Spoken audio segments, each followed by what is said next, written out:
REC आयलो અહીંયા વચ્ચે રેડ કલર કયો કલર રેડ કલર રચનામાં નહીં ઉતાર મારા કેમ છે વ્હાઈટ કલર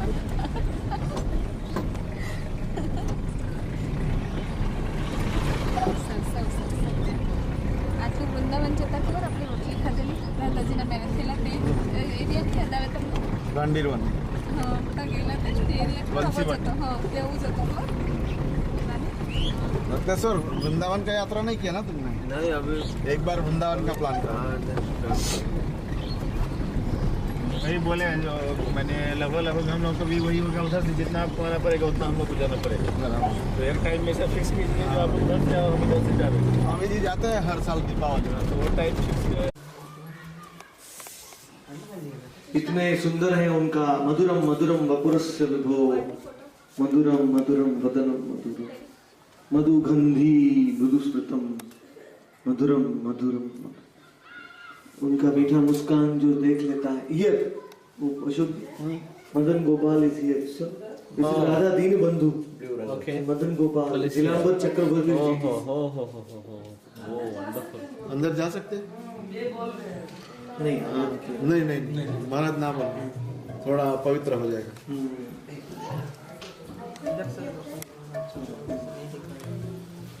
ये गोधूली का टाइम है, संध्या का टाइम जब गोपाल भगवान गायों को लेके वापस आते हैं वृंदावन में, इसलिए आपको मदन गोपाल के दर्शन गोधूली के टाइम में ही हो गए। हरी हरी बहुत भाग्यवान है, बोलो मदन गोपाल नीलांबर चक्रवर्ती की सची माता की जय, बेलकुकुट धाम की जय, रुद्रद्वीप की जय, सख्य भक्ति की जय, गौर प्रेमानंद। यहाँ पे साख्य भक्ति हाँ, रुद्रद्वीप में सखा भगवान के सखा गायों को चर, इसलिए मदन गोपाल है, गोपाल मतलब सखा करेक्ट सख्य भक्ति। रुद्रद्वीप अंतरद्वीप सीमंतद्वीप और रुद्रद्वीप रुद्रद्वीप का अग्रभाग भी है वहाँ दूसरे साइड, वो दूसरे साइड से जाना पड़ता है। तो नीलांबर का घर है, नीलांबर चक्रवर्ती का रेसिडेंस वो वहाँ था उस साइड, हाँ इस एरिया में था। But this belongs to whom? ये वहाँ This house, this is a temple. he was staying there. There's a new temple being constructed there, so they have moved Madan Gopal temporarily to with Radha Deen Bandhu. Okay. He is the pujari of Madan Gopal. Hare Krishna.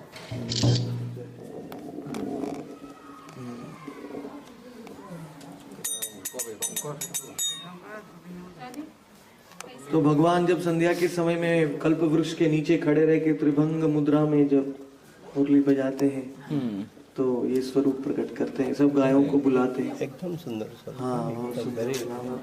Nice Tribhanga Swarup. Smiley and And usually it will be like this. It's slightly in twisted direction, the flute. Garg मुनि ने भगवान का नामकरण संस्कार किया था। गर्ग मुनि ने भगवान के प्रिय सब लीलाओं में सम्मिलित हुआ। गर्ग संहिता लिखा है गर्ग मुनि ने। वो गर्ग संहिता भगवान की लीलाओं का बहुत ही अद्भुत ग्रंथ है। दूसरे कल्प की लीलाओं का वर्णन किया। ऐसा कोई ग्रंथ नहीं है जिसमें दूसरे कल्प की, मतलब ब्रह्मा जी के एक दिन के पहले के दिनों की लीलाओं 8 से 864 करोड़ साल।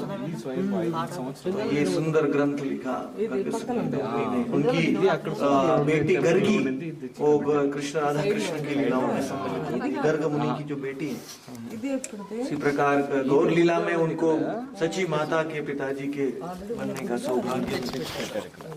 नीलांबर और प्रभु जी कुछ बताइए।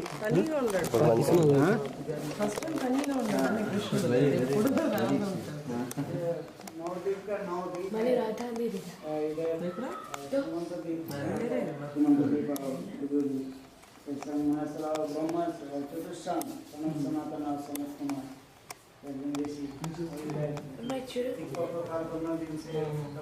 थोड़ा माइक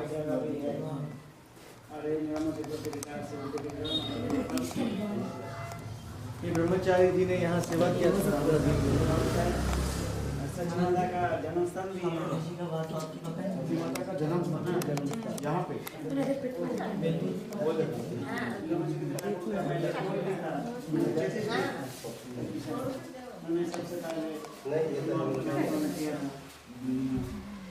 दास्य रस भगवान का दास बनेंगे तो डायरेक्ट भगवान का सेवा कर सकते हैं, शांत भाव में भगवान की लीलाओं का स्मरण दर्शन कर सकते हैं, लेकिन भगवान की सेवा इंटरैक्शन नहीं कर सकते।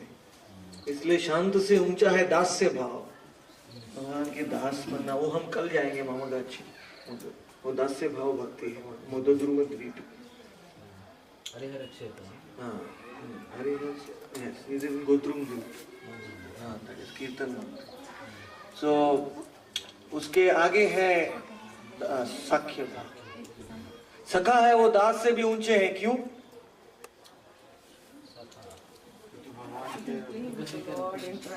भगवान उनको समान लेवल में मानते हैं। दास का भाव, मालिक और दास के भाव में दास भगवान की सेवा करता है, लेकिन भगवान उस सेवा को स्वीकार करते हैं, लेकिन उसका प्रदान नहीं, आदान प्रदान नहीं होता है। लेकिन सखाओं के साथ भगवान कुश्ती खेलते हैं, खंबे उनके कंधे पे चढ़ जाते हैं, हाँ, कभी भी हार जाते हैं सखाओं के लिए। इसलिए सख्य भक्ति परम है, बहुत दुर्लभ है। सख्य भक्ति वैकुंठ में भी नहीं मिलती है। वैकुंठ में खाली शांत और ऐश्वर्य, हाँ, दास्य है बस। सख्य भक्ति के लिए गोलोक में जाना पड़ता है, डायरेक्ट कृष्ण के पास, गौरांग। तो एक्चुअली गौरांग महाप्रभु की लीला में सब कैलकुलेशन अलग हो जाता है। कृष्ण की लीला में ये 5 रस है, शांत, दास्य, सख्य, वात्सल्य और माधुर्य। लेकिन गौरांग की लीला में इतना ऊंचा लीला है कि इसमें हम दास्य से ऊपर जा ही नहीं सकते। मतलब गौरांग का जो दास बनेगा वो कृष्ण की गोपी बन जाएगा। गौरांग की गोपी नहीं बन सकते आप, क्योंकि गौरांग महाप्रभु भक्त, मतलब वो नहीं, गोलोक में सन्यास नहीं लेते हो, नवद्वीप में वो सन्यासी नहीं है। लक्ष्मी प्रिया विष्णु प्रिया के साथ है, लेकिन वो आचरण से दिखा रहे हैं कैसे कृष्ण का भक्ति करना है।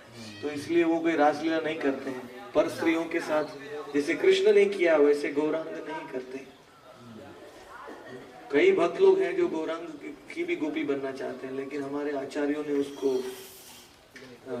रिजेक्ट किया है। उसको गौरांग नागरी भाव बोलते हैं, वो अपसंप्रदाय में आता है कि एक्चुअली भगवान तो स्वयं सर्वशक्तिमान है, कौन सा भी रस दे सकते हैं, लेकिन महाप्रभु उसमें इंटरेस्ट नहीं है भगवान को, क्योंकि भगवान गोपियों का रासलीला का ध्यान स्मरण करते हैं, वो दूसरी स्त्रियों के साथ रासलीला नहीं करते गौरांग महाप्रभु। इसलिए गौरांग का चरित्र को समझना कृष्ण के चरित्र से भी आसान है, क्योंकि भगवान ने आइडियल गृहस्थ का जीवन जिया है। कैसे गृहस्थ जीता है, जैसे रामचंद्र भगवान ने एक पत्नी व्रत लिया था, वैसे गौरांग महाप्रभु ने भी आदर्श गृहस्थ का जीवन, लेकिन हमको सिखाया अपने आचरण से कैसे भगवान की भक्ति करना है। और कृष्ण ने तो संसार को बता दिया, मैं भगवान हूं, मैं जो भी कर सकता, स्वतंत्र, पूर्ण स्वराट स्वतंत्र हूं। तो इस प्रकार से सख्य भक्ति, जिसमें 4 प्रकार के सखा होते हैं, प्रिय सखा, प्रिय नर्म सखा, सूरित सखा, और एक होता है नॉर्मल सखा, जो सबसे पहला लेवल होता है सखा, उसके बाद सूरित सखा, फिर प्रिय सखा, फिर प्रिय नर्म सखा, हाँ, प्रिय नर्म सखा, हाँ, यस। 4 सखा होते हैं भगवान के, उसमें अलग अलग भाव होते हैं। जैसे पहले प्रकार के सखा में प्रिय नर्म सखा है मधुमंगल, प्रिय सखा है श्रीदाम। बलराम जी भी सेकंड कैटेगरी में आते हैं, उससे उनसे भी ऊंचे सखा है। श्रीधाम प्रिय सखा है, और मधुमंगल, सुबल और अर्जुन, उज्जवल, ये सब प्रिय नर्म सखा है। भगवान के सखाओं में भी अलग अलग स्तर हैं। तो सब प्रकार की सख्य भक्ति यहाँ आने से मिलती है। भगवान का सखा, मैं कितने भक्तों को जानता हूँ गौड़िया मठ में और इस्कॉन में, जो भक्त वो सख्य भक्ति पसंद है, माधुर्य से ज्यादा वो भगवान के सखा बनना चाहते हैं। मतलब उनका स्वभाव ही भगवान के सख्य भाव है। जैसे स्वामी महाराज, स्वामी प्रभुपाद जी हैं, उन्होंने भी सख्य भाव में भजन लिखा, मार्की ने भागवत धर्म जलदूत में।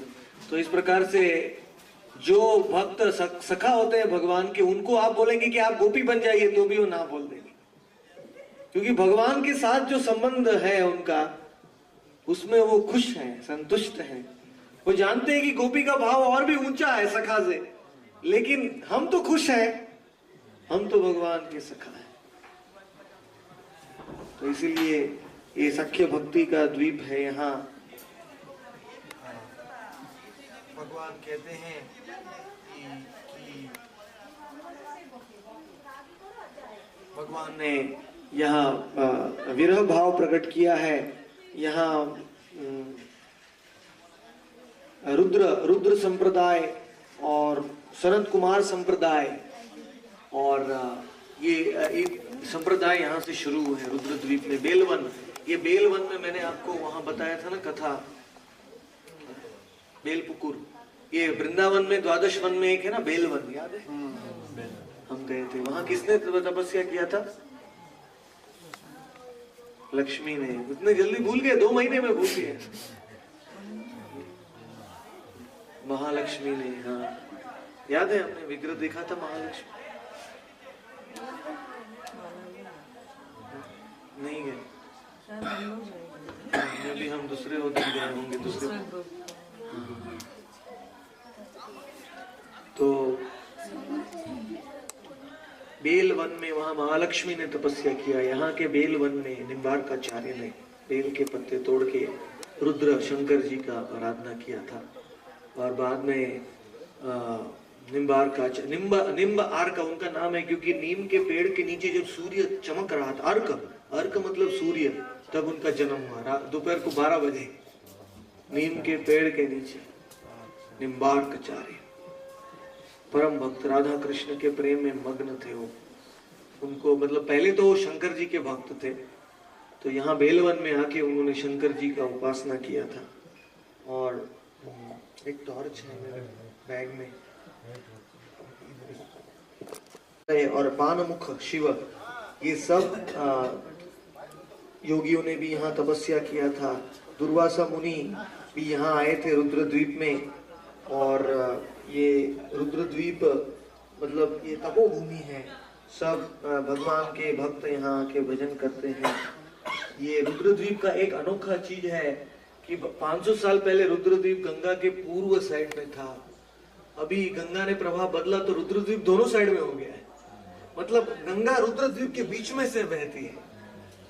आज हम पश्चिम साइड में आए हैं, कल देखेंगे टाइम मिलेगा तो रुद्रद्वीप की शंकरपुर है, निदया घाट, और रुद्रद्वीप गौड़िया मठ है जहाँ वो शिवलिंग है रुद्र, तो वहाँ हम वो दूसरे साइड है रुद्रद्वीप का।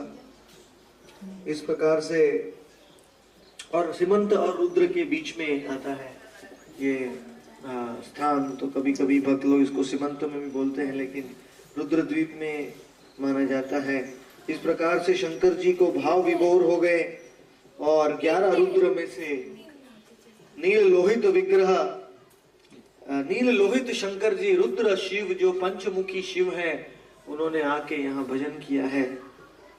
और नवदीप धाम महात्म्य में बोला है कि 7 ऋषि मरु